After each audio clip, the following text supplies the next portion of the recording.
A Yom Yom do dia 23 de Elul, selecionado de um pronunciamento do Rebbe anterior. Naquela ocasião, disse o Rebbe, quando o Rebbe Moshe, o filho do Alter Rebbe, o filho caçula, o filho mais jovem do Rabbi Shneur Zalman, se chamava Rebbe Moshe. E se conta, quando ele era uma criança, ele estudava uma passagem talmúdica que se encontra no tratado de Gitin, que elogia os sábios. Nessa passagem talmúdica se fala da grandeza dos sábios da Mishnah. E quando ele estudava esse trecho, essa passagem, ele tinha entre 8 e 11 anos. Era antes do seu bar mitzvah, era uma criança, não se sabe exatamente, entre 8 e 11 anos. E ele ficou na dúvida sobre uma frase que é trazida lá na Gemara, do sábio Rabbi Shimon Bar Yochai. Rabbi Shimon Bar Yochai, inclusive, é o autor do Zohar também. Além de ser o grande sábio da Mishnah, mencionado em cada capítulo da Mishnah, suas opiniões, etc., ele também é o autor da obra mestra da Kabbalah, o Zohar.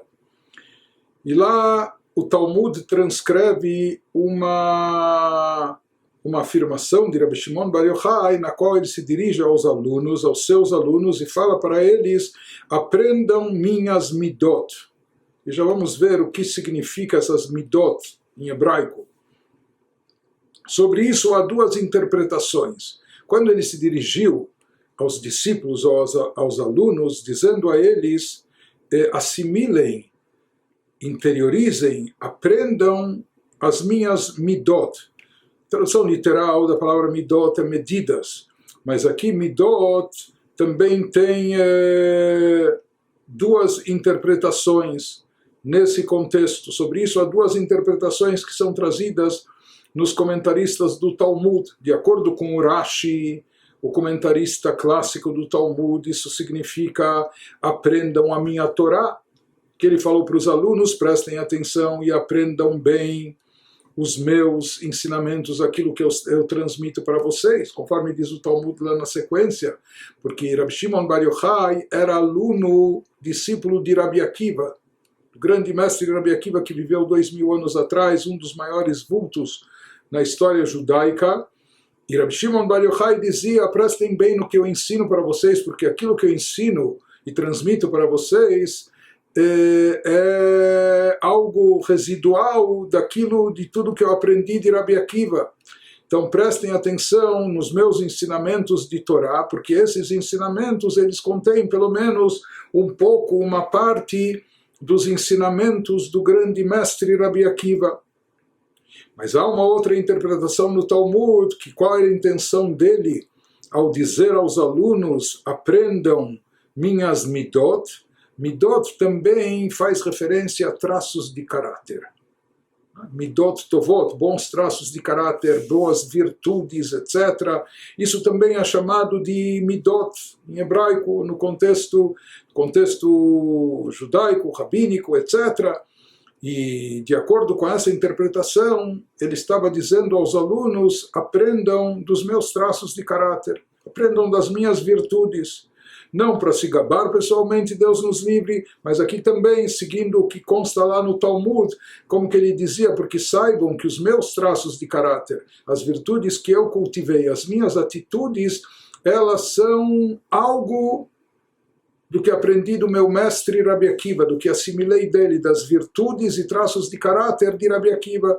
Portanto, ele dizia, uma vez que ele foi moldado de acordo com o exemplo que ele teve, o modelo vivo do seu grande mestre Rabbi Akiva, então ele dizia: aprendam dos meus traços de caráter, das minhas virtudes, porque elas representam um pouco das virtudes da grandeza do Rabbi Akiva.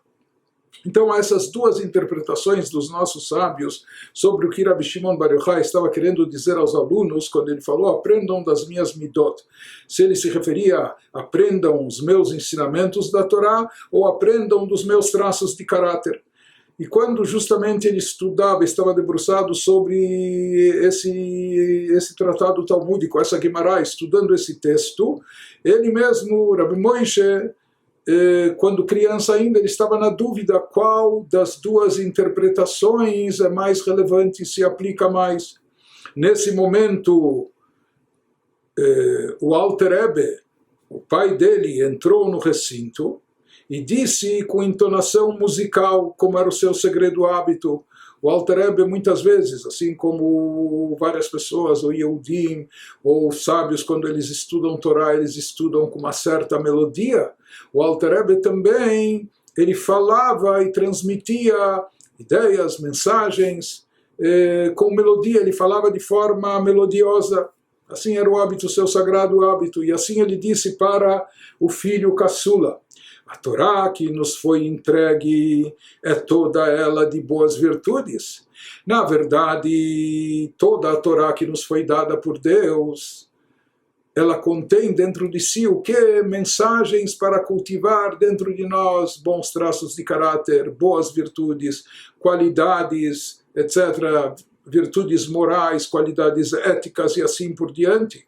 E toda a Torá, assim falou Alter Rebbe para o seu filho pequeno, toda a Torá, na verdade, contém boas virtudes. A tal ponto que até mesmo os castigos que nela se encontram, quando a Torá nos fala, nos descreve punições, etc., esses castigos são, na verdade, atos de bondade e de bem. Deus nos livre de pensar que isso seja algo simplesmente vingativo e punitivo, rancoroso. Não, os próprios castigos da Torá, na realidade, eles visam redirecionar a pessoa para o caminho certo, resgatar a pessoa do caminho do mal e trazê-la de volta para o caminho do bem. E às vezes é necessário repreendê-la, ou às vezes é necessário, para o bem da pessoa, purgar, através de sofrimentos, o que for, aquilo que a sua alma se contaminou através das transgressões, dos pecados, enfim. Mas na realidade, assim se explica que até mesmo castigos que encontramos na Torá são, no final das contas, atos de bondade, são voltados para o bem. Em outras palavras, tudo que há na Torá são boas virtudes. Tudo é bem intencionado. É voltado a isso, a nos ensinar e fazer com que a gente assimile essas boas virtudes, que a gente absorva esse bem dentro de nós e que fiquemos imbuídos desse bem, isso se torne uma mola mestra na nossa conduta, no nosso dia a dia.